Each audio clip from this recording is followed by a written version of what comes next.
experience, Mr. President.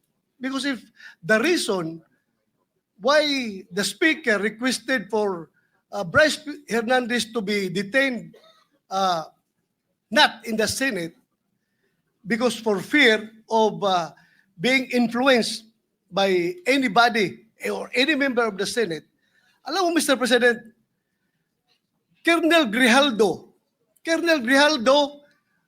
nag-testify dito sa ating committee about the wrongdoings of the members of the Quadcom.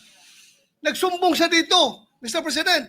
And after he read his statement, sabi niya sa amin, Sir, can I be protected by the Senate? Dahil alam kong pinag-initan ako ngayon ng House.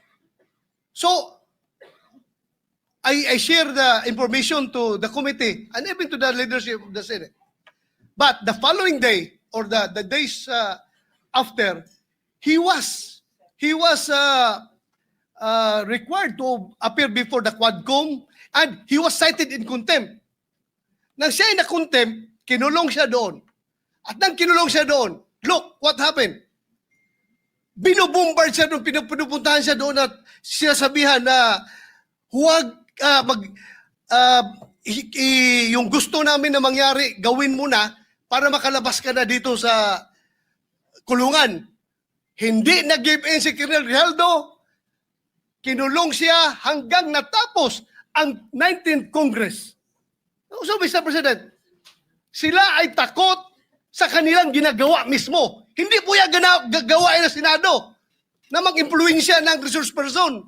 Never pa nangyari yan na mayroong pumunta doon sa baba, tinakot yung nakakulong contempt, cited in contempt na resource person. Gawain nila yan sa House of Representatives.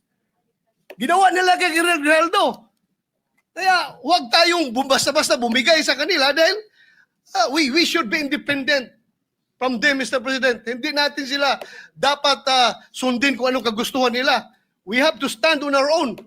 Thank you, Mr. President.